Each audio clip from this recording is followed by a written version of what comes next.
What's up, everyone, and welcome back to another episode of Cashball Week 9. And I have to admit, I'm still red hot. Last week, I went 2-1 in the NFL and 2-0-1 in college. Spicy hot tamale, Fresno chili pepper. I'm on a fucking hot streak. Let's keep it going. We're going to continue to play small ball. We went back to our roots about 3 weeks ago. And I think that's where all of the success has stemmed from. We're going to continue on that path. Let's go over last week's picks. First one up, Purdue -7 at Illinois. Purdue just had a ton of firepower. I knew they would do it. Purdue covered. Or they were about to cover, but they ended up pushing. It's pretty disappointed, but Big 10 ball, what are you going to do? Next one up, Ohio State -12 at Penn State. I knew Penn State were frauds. Ohio State barely squeaked it out, barely covered, but that's what the Buckeyes do. They've been doing the last couple of years. Time to take advantage of that value. Last one for college was Boston College +31 against Clemson. T-Law was out for COVID. WWII was in. Back on the BC gravy train. Dracovic, the QB, just balling.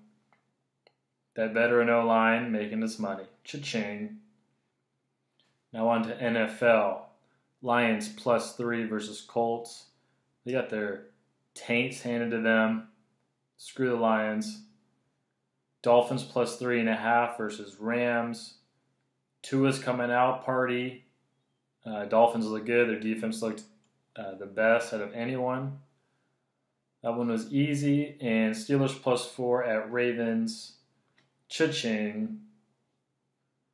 Ravens couldn't do anything against that front seven like I predicted. Steelers are hot right now. Kind of like your boy. Now on to this week's uniform watch. First of all, hand up. Made a mistake. I did a uniform watch last week for Indiana and their salute to service Unis.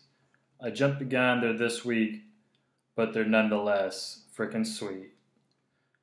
This week, we also have another treat. Mississippi State is coming out with one of their throwback logos on their helmets, shouting out back in the 60s or 70s or 50s, back when we were in the space race and Mississippi State was cranking out aeronautics like no one's business.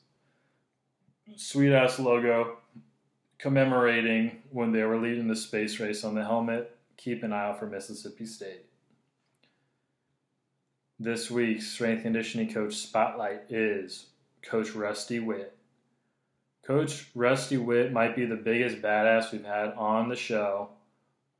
He started at William & Mary, went to Sam Houston State, Rice, University of Louisiana, Lafayette, Texas Tech, and now he is at Troy. He's also a certified badass. Let's check out these clips from Coach Rusty Whitt.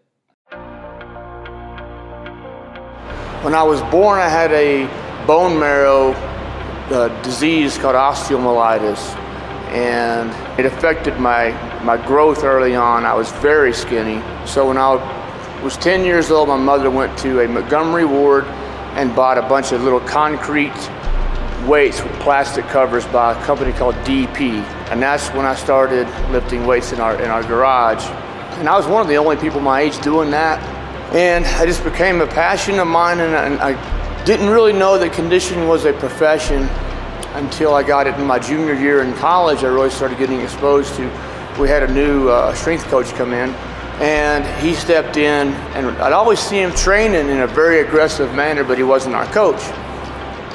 He came in and started training me, and he literally changed my whole perception about myself and what I could accomplish. A year later, I walked into a recruiting office and I saw a poster of a ranger in a swamp up to his chest with his face paint and his patrol hat and his M16. And I said, well, I want to do that. He said, well, we could probably make that work. 6 years in the U.S. Army, transformative time for me. That confidence. I mean, you guys focused. You had a little tangible goal in your heads, and we did the best abs ever, as did the 730 group. Okay? You play a little game in your mind, and you visualize, and all of a sudden we're that much better as a team. My name's Rusty Whitt. I'm the head strength coach for Louisiana's Raging Cajuns. Let's go. Nice. I served with the Great Men 10 Special Forces group in the United States Army. Primary reason I joined was 9/11. My grandmother called me that morning as I was watching footage of the towers crumbling, and when she said this is not Pearl Harbor, it shook my soul. I deployed to Iraq in 2007, 2008. We worked with Iraqi soldiers, Iraqi policemen. And the very first day of summer conditioning is always a rucksack challenge. But once they're going to react to frustration, because every football game, they're going to feel frustration. My military experience taught me that you can push your body a lot further, and you can push your mind a lot further. It just pushed my threshold to coach. It raised my expectations of what people could accomplish. Now back to this week's picks. Sticking with small ball, we're going to try to use the same recipes we've been using and cook in the kitchen this week. First one up, Florida, +4 versus Georgia. World's biggest cocktail party.